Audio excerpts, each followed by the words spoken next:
This is part five of the multiverse. So what you're looking at here, I mean, obviously the anti-He-Man is here, but these are the village people that the original He-Man left to go and fight evil because he would stay in his village for a long time, but then would quickly once he matured enough, he would leave the village and meet Skeletor for the first time and Man at Arms, and this is when he's returning to his village. Um, because there was no Prince Adam. There was none of that. He was a He-Man. He had two different harnesses, one for force field and the other for strength. But of course, the village is gone, and it's like, I will find this demon mage no matter where he may lurk. I will have my revenge upon Skeletor. But it isn't Skeletor he's going to seek. So I like the art. I like the way it's stylized. And I am you. I'm, what is it? He-Man, sort of. Yeah, I remember this stuff. Very little though. When I first saw the comic book, it was actually in ViewMaster form. I saw the 3D version of this original story. So they had to sacrifice the elders, not sacrifice, but bury the elders and tell us how to guard the blade of Yule, or you'll find yourself bringing the masters of the universe against an unstoppable adversary. Yeah, so he's become a little irrational, much like the Skeletor of 2002. He's just not himself anymore. He's just a bit angry. He's no longer the naive prince we started out with. All right. Cats never seem to like me. Well, that's too bad.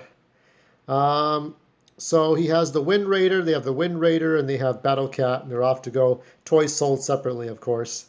In another place, a lipless youth sees, yes, He-Man, vengeance, of course. And there is the Skeletor from the original, The Vengeance of Skeletor. The Vengeance of Skeletor, one of the first comic books. Um, and then there were other ones. Let's see. There was another universe that they're going to. Look at all this. So they're going to another place. I believe you find this world's history very interesting, young prince. Legends tell us that Eternia was once a society of scientists and sorcerers who built a perfect, peaceful heaven. Great machines conquered the air, the sea, and the heavens themselves. They challenged death. There is the history, I guess, of this universe. Our forefathers' knowledge was so immense that it eliminated the need for gods and dark magic.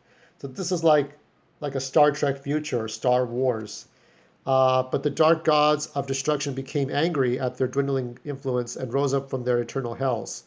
The gates between dark god and man raged for millennia. Finally, the forces of Eternia drove the remaining gods into the bleak underworld from which they came. With this victory, Eternia became the center of all that is. But the damage had been done. If we can get back in focus, Eternia was decimated. Wounds in the world seep with black magic and cursive artifacts. The walls between realms weaken and alien creatures breach them with ease. Evil creatures such as Skeletor, who hope to bring his blasphemous brethren from their... So for some, this kind of reminds me, for those of you who ever read the Archie comics, Sonic the Hedgehog. So Knuckles, the echidna, came from a high-tech society with people of intelligence and this high-tech world. But then something happened, and then the world turned primitive. And so it became like a jungle. Instead of a city, it became a jungle. And then there were relatives. Of course, because people in the real world owned the Echidna family, like Ken Penders, there was only Knuckles now, and maybe Tikal. Um, you speak in nonsense, imposter, but you'll bleed. So there's a whole fight going on here. More fight between 81 He-Man and anti-He-Man. What raving insanity do you speak? I preach your glory, brother. It's my greatest honor to carry on as your avatar. And I leave you fossilized where you belong. Ooh, that's just not good. And then you got Keldor fighting. A lot going on here. And look at that grim face, that grim skull of Skeletor there. As I remember from the old days. I've never seen Skeletor with a green and yellow face, I guess until Revelation. Then Gwildor was wrong. I can't break the cycle. The script won't be flipped. An anti-He-Man wins and beats Skeletor like a drum, and I can't become something better. It's weird, isn't it? Because if you saw other universes of yourself, other versions of yourself, and you thought, well, this is all I can be, that's it. I can't be anything else. It's just hard like that. It's hard on the brain cells. There is the beautiful Tila, I think, unless it's the sorceress, but I think that's Tila. Yeah, she's called Tila.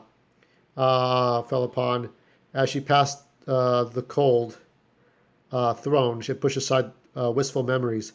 I remember the story where she had been hypnotized by Skeletor. Like she let Skeletor in because Skeletor wore a clay face and tried to fool her, even though you could clearly see it was Skeletor in disguise. Welcome, my friends. And He-Man, you've accepted that you were always meant to be the true king of Castle Grayskull seated at my side. Sounds nice, Tila, but I share myself only with anti-truth. So, of course, anti-He-Man tricks her, just like in the comic books when Skeletor tricks her. So, um, yeah, this is the lovely Tila in 1981. Um, God rest in peace, Linda Gary, who did the voice in '83. And so they're fighting, and there's more going on. Um, so while there wasn't a King Grayskull in the old comic books, there was the spirit of Grayskull. You could interpret it to be King Grayskull. There's not a lot of things going on. I think once they got to like a new format of the comic books, like you can only it changed the continuity a bit, so you learn about each character and everything. Um, there's Skeletor fighting. There's a lot of fighting going on, and eventually we have more fighting. After another destroyed my world, he killed my brother's wife, left my kingdom and its people free, only to torment us, and to set Randor and me at odds over what to do about it. So here we have. I am led to believe my brother may have been abducted by the forces of He-Man. Too long have we sat by the armies of Hellskull turned our planet into an abattoir, while good people became twisted minions. So as you can see here, you got everybody. We have not heard from He-Man in weeks. Now is the time to strike. But the lights just went on. So I'm guessing we're back to Kaldor's universe, where the good guys are the bad guys and the bad guys are the good guys. So much going on.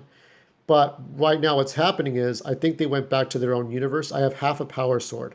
What are you doing in the throne room? Like, where's He-Man? Doesn't he know we have universes to enslave? So here we have anti-versions of all the good guys.